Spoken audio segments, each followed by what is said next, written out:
morning and welcome to worship on this second Sunday in May, this Mother's Day Sunday. We have two readings this morning. The first reading comes to us from the book of Acts, and we're in chapter 18 this morning, verses 1 to 4, and the second reading comes from Paul's letter to the Corinthian people, Paul's first letter to the people of Corinth, and we're in the first chapter in verses 10 through 18. I'll remind you that the city of Corinth was a heavily populated, wealthy city. That trade that took place between Rome and Asia passed through the Isthmus of Corinth, and that this city was destroyed by the Roman Empire in 146 before the Common Era and rebuilt 100 years later in 44 before the Common Era. So we pick up this passage, and Paul's traveling about and traveling throughout and sharing the stories of Jesus and the faith as it was growing. We pick up the story in chapter 18 of Acts. After this, Paul left Athens and he went to Corinth. There he found a Jew named Aquila, a native of Pontus, who had recently come from Italy with his wife Priscilla, because Claudius had ordered all Jews to leave Rome. Paul went to see them, and because he was of the same trade, he stayed with them, and they worked together. By trade, they were tent makers. Every Sabbath, Paul would argue in the synagogue and would try to convince Jews and Greeks. From Paul's first letter to the people of Corinth. Now I appeal to you, brothers and sisters, by the name of our Lord Jesus Christ, that all of you to be in agreement, and that there be no divisions among you, but that you be united in the same mind and the same purpose. For it has been reported to me by Chloe's people that there are quarrels among you, my brothers and sisters.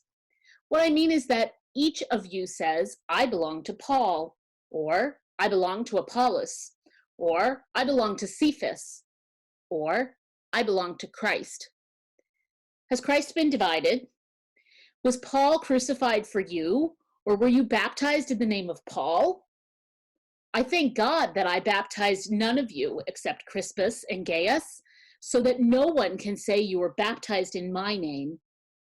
I did baptize also the household of Stephanas, but beyond that, I do not know whether I baptized anyone else. For Christ did not send me to baptize, but to proclaim the gospel, and not with eloquent wisdom, so that the cross of Christ might not be emptied of its power. For the message about the cross is foolishness to those who are perishing, but to us who are being saved, it is the power of God.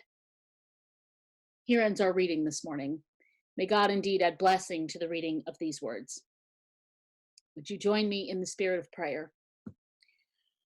Gracious and holy God, we give you thanks for the power of witness and testimony, for the travelings and the writings of your Apostle Paul, and for the beautiful and sacred ways it has come to us over these many generations.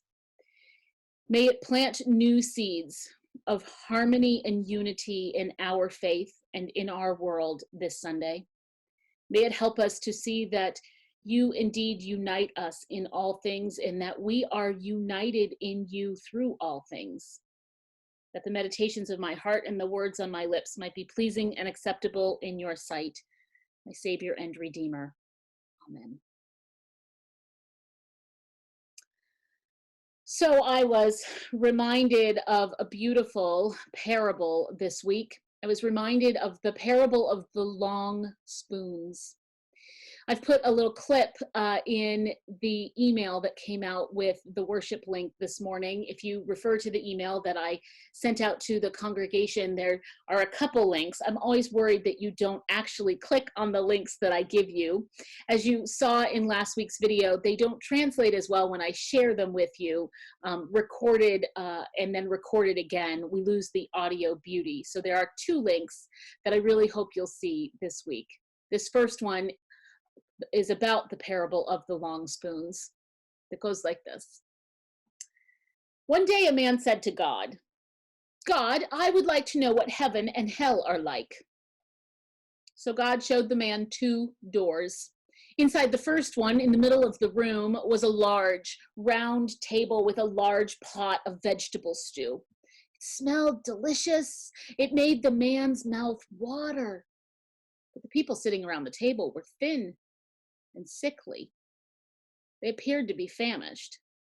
They were holding spoons with very long handles, and each found it possible to reach into the pot of stew and take a spoonful. Because, however, the handle was longer than their arms, they could not get the spoons back into their mouth. The man shuddered at the sight of their misery and suffering, and God said, "You have seen hell." Behind the second door, the room appeared exactly the same. There was a large round table with a large pot of wonderful vegetable stew, and it made the man's mouth water. The people had the same long-handled spoons, but they were well-nourished and plump, laughing and talking. And the man said, "I don't understand." God smiled. "It is simple." God said, "Love only requires one skill." These people learned early on to share and to feed one another, while the greedy only think of themselves. So go and watch the little video presentation because it illustrates this allegory in a haunting and yet beautiful way. I was thinking of that story because these passages that talk to us about Paul's travels today from Acts and from his letter to the people of Corinth hint at the divisions that were true even in the early church. And it's always curious and interesting to see Paul, the first long distance pastor, the first virtual pastor who grooms and feeds and nourishes his people from afar, in action. Once again, we see Paul practice this pattern of evangelism that he has developed. He brings relationship, not simply teaching. Paul is not the kind of preacher on horseback that we imagine developed faith in America, but Paul goes in person and forms relationship. He teaches on the Sabbath in the same way that Jesus did, but he becomes part of the community. He makes friends. He doesn't just go door to door or asking people, "Hey, have you heard of Jesus?" At the same time, he does engage them with Jesus, with stories of Jesus. He doesn't only let his own life testify. He does a little of both. He gets to know people. He sits and eats and works with them, as we hear in this story, and then weaves his stories and his teachings of Jesus in the midst. So much so, I always find it surprising in this passage where Paul says, "I can't remember who I've baptized." Although the further I get into ministry, the more I identify with that statement. But this trio that we see in the passage today, Paul and Priscilla and Aquila, are worthy of us pausing and thinking further about this week. It was common in those days for husband and wife to work together in the same trade. We're told that Priscilla and Aquila were tent makers. So this was common and usual in that time where husband and wife would own a business in our own terms together and work alongside one another. It was common for them to live and work in the same neighborhood, to work from home, we might say. But more than a typical hospitality offering, this kind of a business arrangement that happened was one that they created called what we might say the tent district. Priscilla gets named in the letters by Paul more than once. She's sometimes referred to by her more formal name, Prisca. By the end of 1 Corinthians, Aquila and Prisca are named as a part of the church in Asia. We greet you warmly in the Lord, together with the church that meets in their home. So you have this couple early in the belief of Jesus who are both hosting Paul, beginning to form a community of faith, running a business out of their home, working alongside one another. Now, it's worth noting, not just because it's Mother's Day and not just because I am your pastor, but it's worth noting that traditionally the name of a husband would always be the first to appear in writing.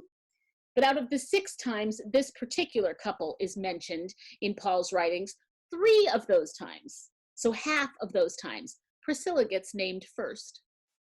I point that out because I want you to pause and realize what a significant person Prisca or Priscilla must have been in the early church. She is seen as partner and equal in ministry to her husband Aquila and to Paul, in direct opposition to the arguments perhaps later in the epistles in 1 Timothy that women should be silent. While this narrative is familiar, in Acts, Paul, Aquila, and Prisca are opposed by the powers that be, by the synagogue. 1 Corinthians shows us that the conflict is as much internal, if not more, than external. Although you'll hear in a little bit that not only is there an allusion in Acts to how they have been cast out or thrown out of Rome, but we have other extra biblical sources that confirm that. Perhaps you, like me, have been dwelling in the heaviness that the longer that time goes by in our current days and weeks and months, that the heavier the sense of loss grows and weighs. I was struck by the numbers that are coming out this week that by the beginning of the week, we had already lost as many Americans to the coronavirus as we lost in the Vietnam War. I was shocked by the prediction that by June 1st, that number will have doubled. We're growing already. The number that I read in the Washington Post today or on WMUR today, that number is up by the thousands from where it was at the beginning of the week. The enormity of loss and grief in these weeks cannot be mentioned enough. Cannot be mentioned enough because we are bearing it together. We are living it together. And in part because this week has invited me into conversations as pastor with those who are experiencing their own losses in their own families in these days. So I turned, as I often do, to some of the giants of grief work and research this week, sort of casting about for some advice and some best practices about how to gather or not gather, how to memorialize, how to share grief, and to be in mourning together when we lose a family member or friend, how to shepherd a people in my role through these times of grieving during Corona. I came across recent conversation by the psychologist David Kessler, who's best known for his study and his time of partnering and writing and collaborating and mentoring under Elizabeth Kubler-Ross. Kessler, who recorded a recent conversation with Brene Brown, who has become such a pop social worker, psychologist on the scene of American culture these days. Kessler has a new book out on meaning. He says, we ought to consider it the 6th stage of grief. Now, if I have worked with you around issues of grief and grieving, you know that I get a little itchy when we only talk about 5 stages of grief. So at least now we've added a 6th. And Kessler goes on to say the problems and the trouble when we think that grief fits or mourning fits in a nice, tidy little box. But if you know those 5 things, as problematic as they are, denial, anger, bargaining, despair, acceptance. Acceptance, Kessler argues, is not enough. As Brene Brown says, because our hearts stay broken, even when we accept that the person we have loved is gone, it's not enough. Grief is not linear. There's no pattern. It is not prescriptive. It doesn't look the same for each of us or in every context. It doesn't even look the same from one person to another in one family.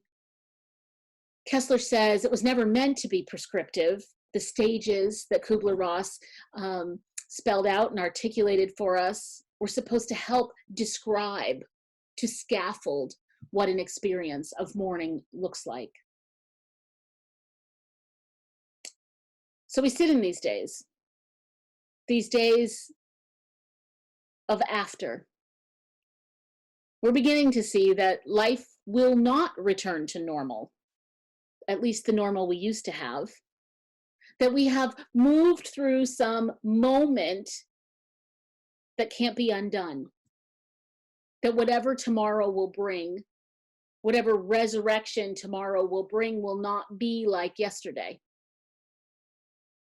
Kind of like for those of us who remember and lived through 9/11, the world never went back to being what it was before.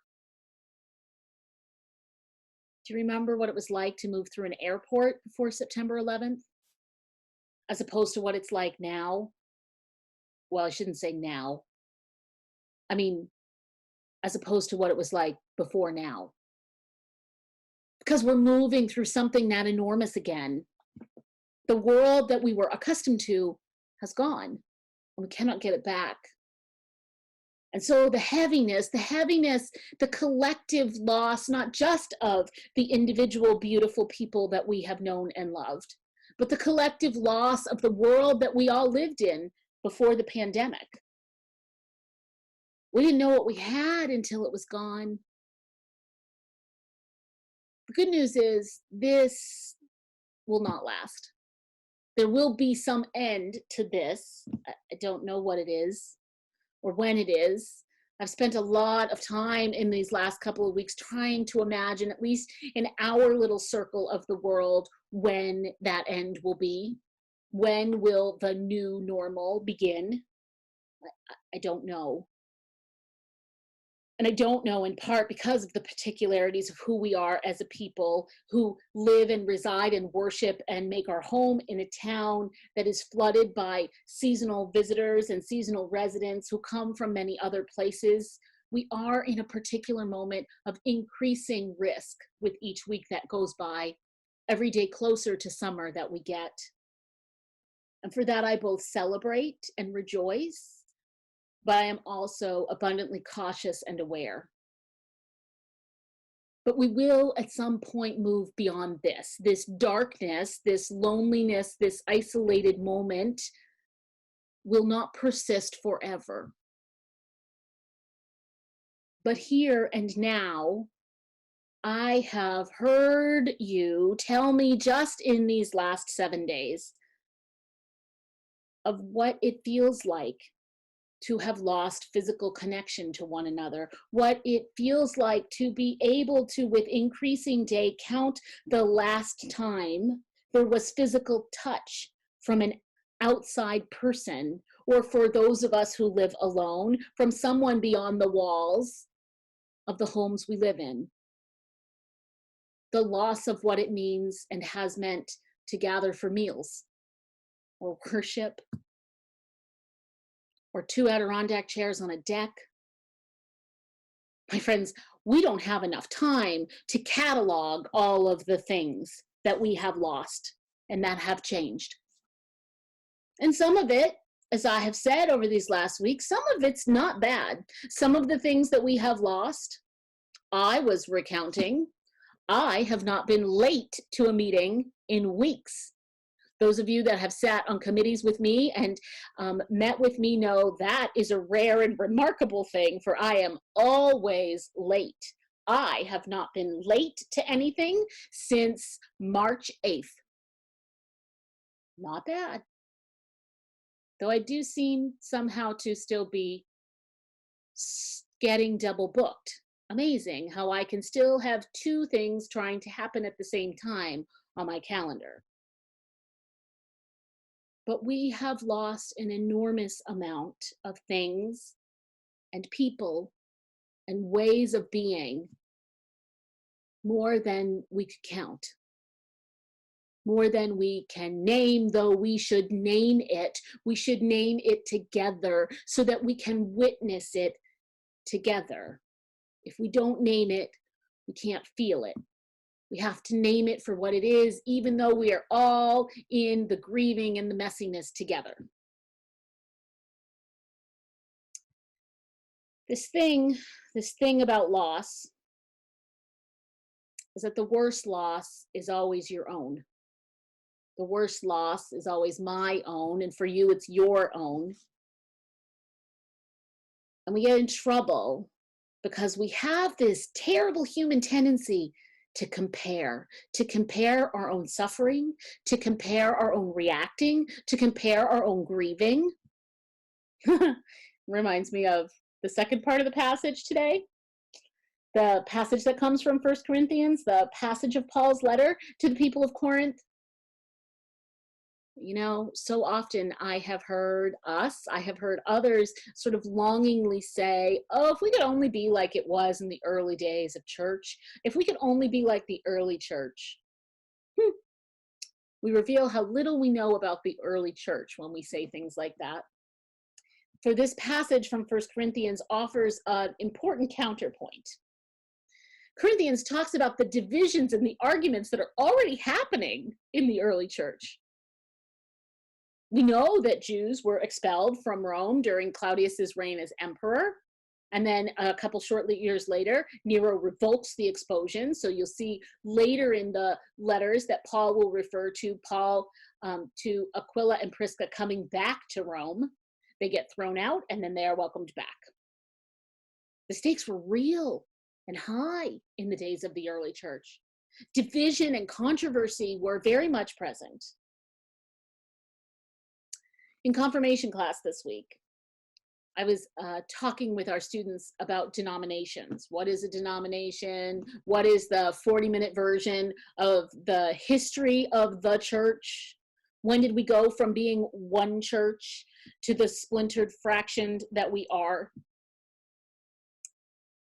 Our lesson plan included this staggering fact that there are 40,000 Christian denominations in the world. 40,000. We started our class by trying to name as many as we could. We didn't even get to 12. 40,000. So then I asked the students to think about what a people could disagree on so vehemently that they would fracture a community. What would be so unbearable, unlivable, that you would have to strike out, leave the community that you are a part of, and go out somewhere on your own and create a new community? We struggled a little bit to think what would be so huge. I realized that maybe this difficulty of imagining that is a little bit of this new perspective we're starting to have, because I think if you had asked me that question 4 weeks ago, 8 weeks ago, 12 weeks ago, I might have had an easier answer. But in this moment, where I have been alone in my house for several months, I think I cannot imagine what would matter so much that it would tear us apart.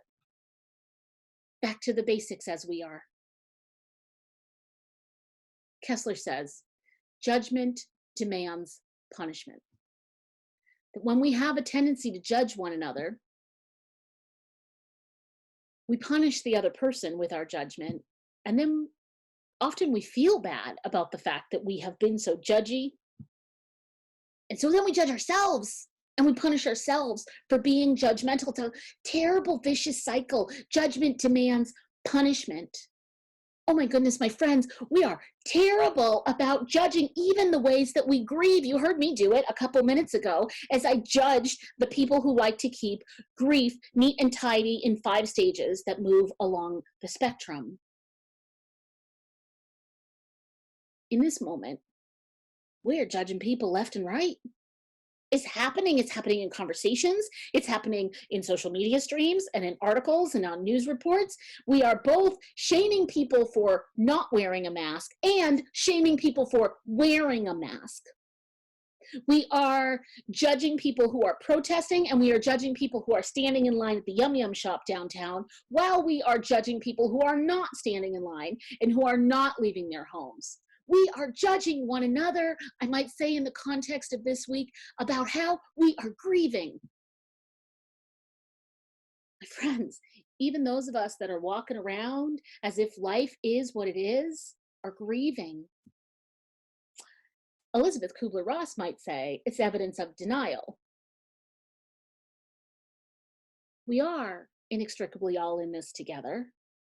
And we are all grieving because the world, whether or not we like it, we want to hear it, we want to see it, has inextricably changed.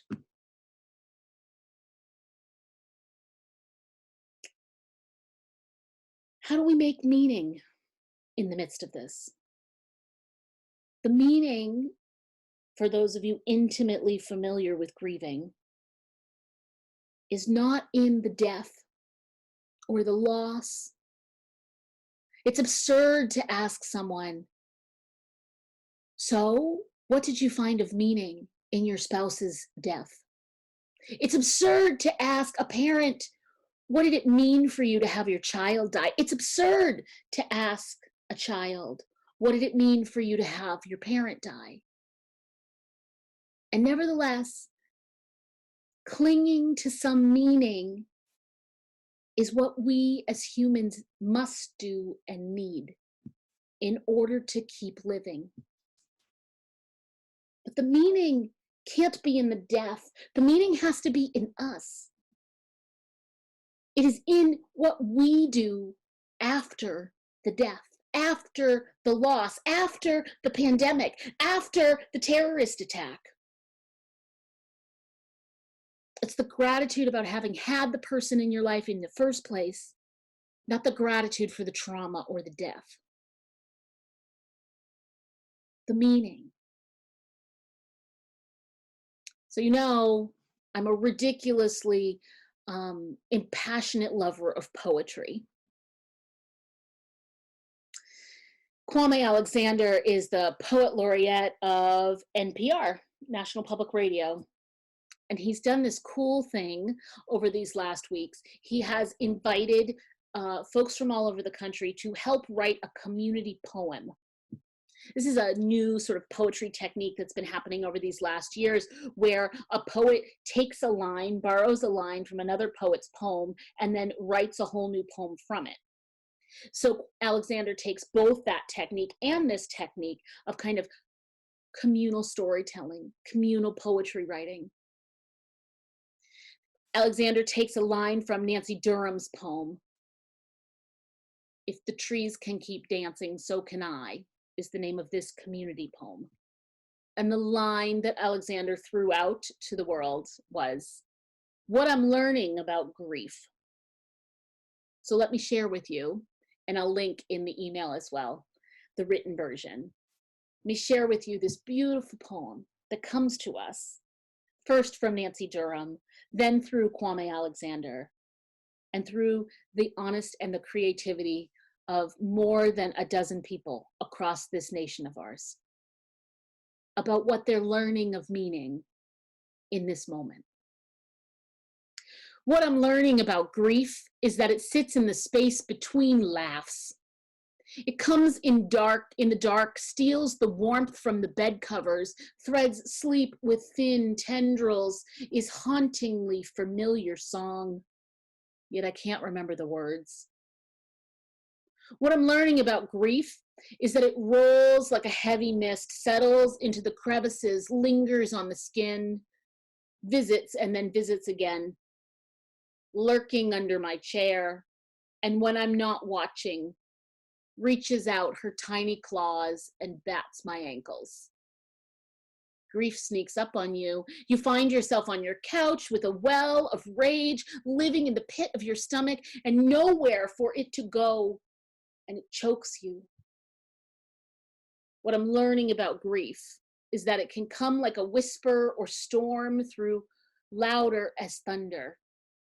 It leaves a hollow to be filled with a new planting.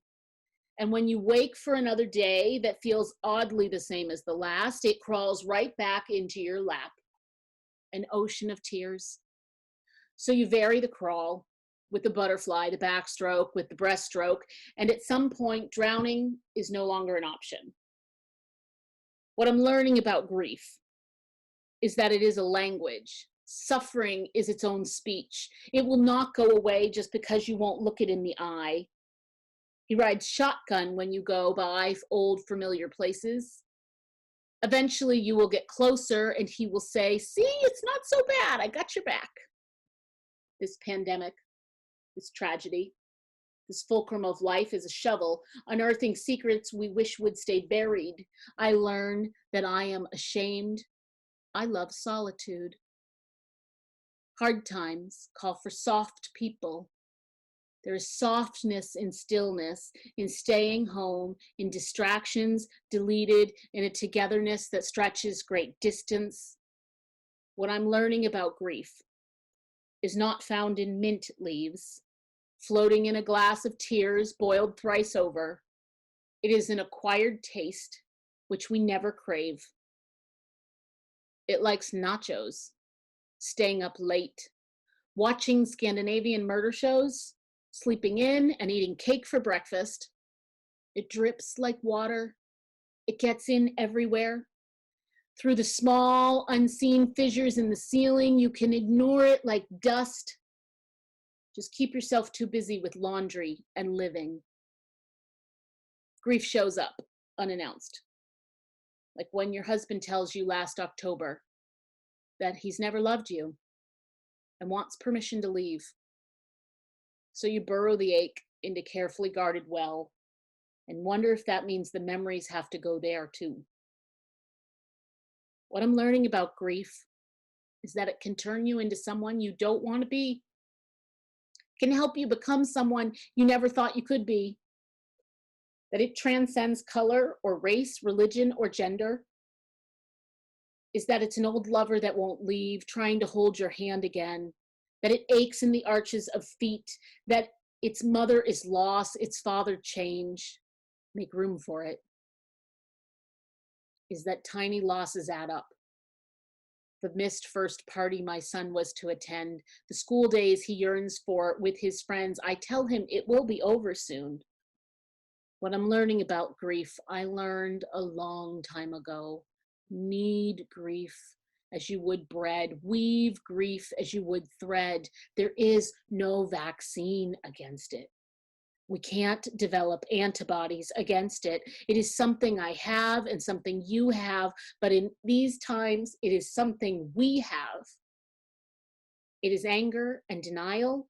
It is chaotic laughter from splintered memories. It is jagged cries and single tears. It is numb and indifferent. It is the pinprick of light, promising a slow semblance of normality returned. What I'm learning about grief is to acknowledge its presence, its many forms and guises, then to use it while reaching out, connected to everyone who is braving this same storm. What I'm learning about grief is that it is still learning about me. Learning that I am strong and resilient, and if the trees can keep dancing, so can I.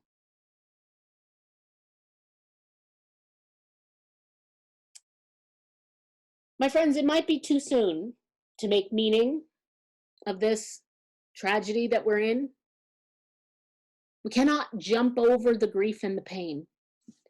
We're shortcut to the meaning making, though it's tempting. But there are some early glimpses of these lessons of gratitude stitched into these days. Not gratitude for the trauma or the pain or the loss, but for the gift of what we had before. The gift of what we will get to imagine, to dream and to build after. The gift to reconsider in these in-between times. I read you this very long poem written by all of these people because I am buoyed to think that there are brave enough armchair poets out there to contribute line after line, to witness to this moment of heaviness together. So just to prove the point, let me tell you, there were contributors in that poem from Texas and Georgia, from Missouri and North Carolina, from New York and Oregon, from Indiana and Iowa, from Wisconsin and Michigan, from California, from Colorado, from Arizona, New Mexico, Washington State, and Delaware, from Kansas and Illinois, Pennsylvania, Ohio, Kentucky, and Cambodia. My friends, it is time for us to feed one another with long spoons. It is time for us to do more than smell the delicious vegetable stew in the middle of the room that is hearty and calls to us who are withering and starving in despair and loneliness and grief, who are rattling about in denial or angry or bargaining with the universe. It is time for us to take up with Paul and Prisca and Aquila and build a tent, to build the cornerstones of a new community, a new society, to put aside the divisions that have separated us, to think it absurd that there are 40,000 denominations in the world, and be one people. It is time in the midst of this anxious, terrifying, loss-filled, expulsive, heavy moment to take a page from Paul and Prisca and Aquila, who lived in equally terrifying, anxious, loss-filled, expulsion-heavy times, who preached and taught and witnessed and lived, who made work in their homes and church in their homes, who sewed and stitched and put posts and made literal shelter for people in tents, who built tents together for a people on the move, literally and figuratively. It is time to check our judgment of one another, for our judgments cause pain towards each other and towards ourselves. And it is time to nourish and feed one another with long spoons across the divide.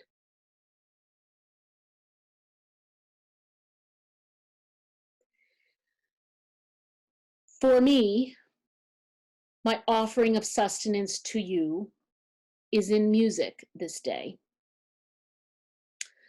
Also in the email is a link that I came across, a blessing that comes, a beautiful blessing from the UK, from the United Kingdom, where musicians from over 65 churches and religious movements, as representation of hundreds, came together to sing a blessing, a solace over us. Among the losses I count in this moment is the assurance that it will be a long, long time before we can sing together in one space, in one sanctuary, in one room. It will be a long time before we sing our faith together again. More about that another week. But for me, who finds grounding and solace and nourishment in poetry and music, I will leave you with this blessing from the UK, which you can find in your email. Be thou my vision, O Lord of my heart, not be all else to me, save that thou art. Thou my best thought, by day or by night, waking or sleeping, thy presence my light. Be thou my wisdom, and thou my true word, I ever with thee, and thou with me, Lord. Thou my great Father, and I thy true Son, thou in me dwelling, and I with thee one. riches I need not, no man's empty praise. Thou mine inheritance, now and always. Thou and thou only, first in my heart. O King of glory, my treasure thou art. O King of glory, my victory won, rule and reign in me till thy will be done. Heart of my own heart, whatever befall, still be my vision, O ruler of all. A prayer for Mother's Day. I want you to know I'm praying for you if you are like Tamar, struggling with infertility or a miscarriage. I want you to know that I am praying for you if you are like Rachel, counting the women among your family and friends who year by year and month by month get pregnant while you wait. I want you to know I'm praying for you if you are like Naomi and have known the bitter sting of a child's death.